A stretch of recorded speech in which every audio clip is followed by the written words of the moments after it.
The Trump administration is changing leadership at Immigration and Customs Enforcement, or ICE, due to frustrations over the lack of arrests and deportations. That's according to sources familiar with the effort. CBS News Justice Department reporter Jake Rosen joins me now. Hey, Jake, what are the top concerns from officials, and what does this mean for potential changes? Well, White House official Stephen Miller said it out loud earlier this week, in which he said he expects the administration and ICE to up its numbers of arrests and deportations to upwards of 3,000 arrests a day.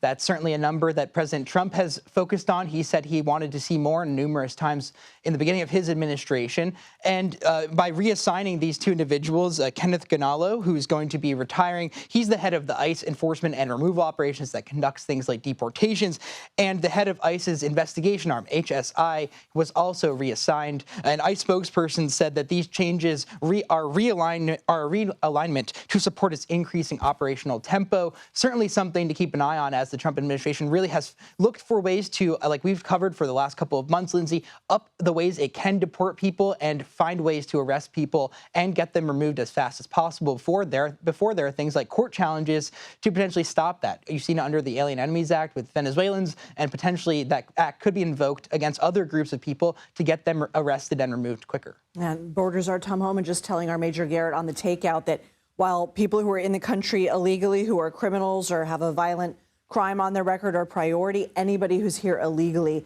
is not safe. Jake, you've been all over the story today. Big story we've been following: an appeals court temporarily reinstating the Trump administration tariffs that were blocked Wednesday night. What is the reasoning behind this appeals court decision, and what happens next? Well, that's right. President Trump, when he invoked specific tariffs, so think about the 25% tariffs he put on China, Mexico, and Canada for what he says was allowing drugs and immigrants to flow into the United States.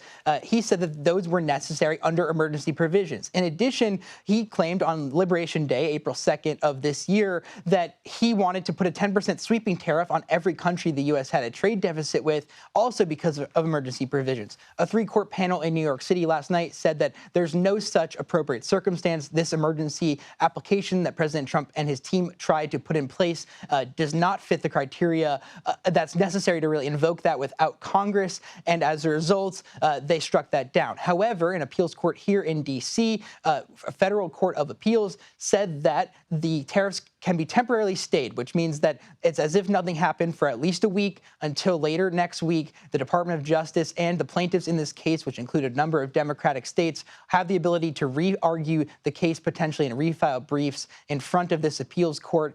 The Trump administration said if they did not get this ruling today, they were going to jump straight to the Supreme Court. It's likely that either way, whether the tariffs are struck down by this appeals court in a more permanent manner or kept in place, that this goes to the Supreme Court for an unprecedented battle over the president's ability to unilaterally tariff other countries. And Jake, the Justice Department is asking the charges against Boeing over the deadly MAX crashes to be dismissed. What should we know?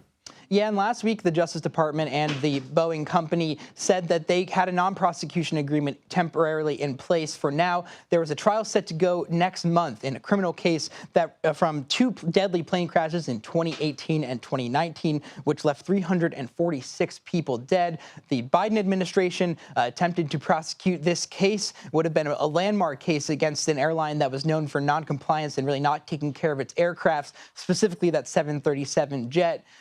The Trump administration has done the opposite, and they've walked that back, saying that this non-prosecution agreement would secure meaningful accountability, deliver substantial and immediate benefits, and bring the finality to a difficult situation. However, the families and lawyers for the families of people who were killed in those deadly clashes say that that's unacceptable, and they want the opportunity to get involved in this case to stop the settlement.